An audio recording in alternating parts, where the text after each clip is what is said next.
I'm working with the New Perspectives Access 2007 text. I'm in Tutorial 6. I'm using the review assignment as an example, and I'm working on page 322, 323, Step 8, F. Now, if you've not seen the video on understanding a subform control, you really should view that first because it gives you some understanding of why you can't do what you think you might want to do with this. So let's take a look at my screen. I've got the companies with products form going here, and I want to count the number of products. It seems like I should simply be able to go in here and go equal count product ID. It won't work. That is because companies with products is a form, and the product ID, product type, price, unit, discount offered is another related form. They're not the same form. One's a main form, we call the other one a subform, but simply what they are is they're two forms that are related through the subform control. So I can't get directly into equal count product ID. What I have to do is I have to go in and I have to create a calculation for this calculation to call. So I'm going to slip into design view here. I'm going to open up my subform in a new window. Take a look at it here. Now, if I were to simply write a calculation that called product ID from this particular form, if I counted it, all I would get would be the same number over and over and over. That's not going to work. What I need to do is I need to create a calculation that's going to count some value that's on this field. Now or on this form, and I'm going to count product ID. Why am I counting product ID? I'm counting product ID because it is the primary key. And by definition, the primary key will not be a null value. So it'll give me a true count of the number of products that are in this table. Some of the other fields could be blank. Price could be blank because maybe we've forgotten to put in a price, or the product type, maybe we don't know what it is yet. So what I'm going to do is I'm going to count product ID, and I'm going to do this the easy way. I'm going to go ahead and I'm going to select product ID, and I'm going to do a Control C. I'm going to come down to the form footer, and I'm going to do a Control V to paste it into my form footer. I want it in my footer. I don't want it in the detail section. Now this is not going to work yet. I need to come in and edit this formula. I'll go ahead and close that.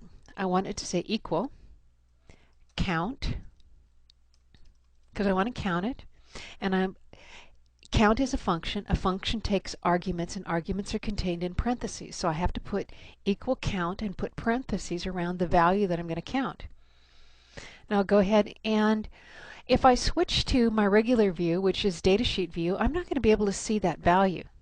So what I have to do is I have to switch to form view and come down to product, down to my form footer, and see if there's a value there. You have to do this step. If the value doesn't work here, it will not work in your main form. It's got to work here first. So you need to create a correct calculation, and you need to make sure that it works. You do that by going into form view and checking the value that's in that box that you just put in there. And I'm going to go back to design view, because if I'm going to call this box from my main form, I need to give it a name that has meaning.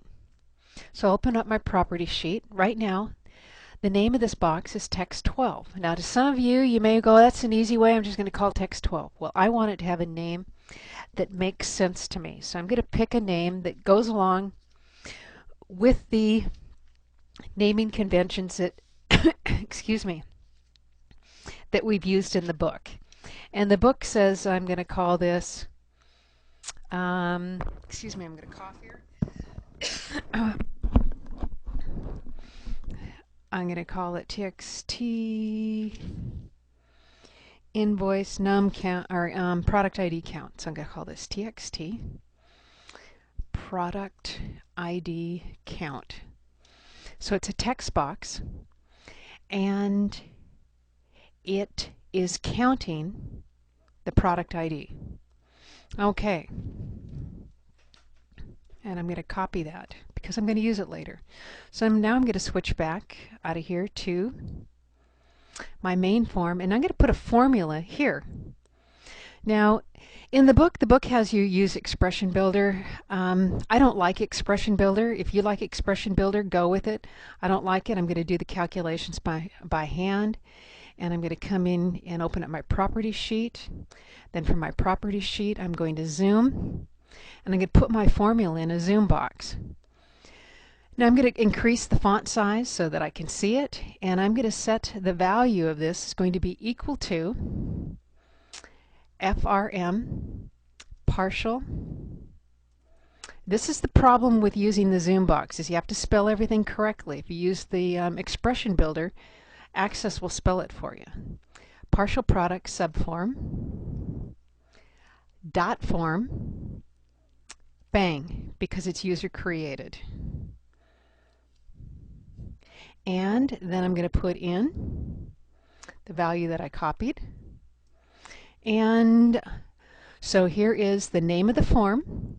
It is a form. I created it. Go look in this text box and bring back the value that you find there.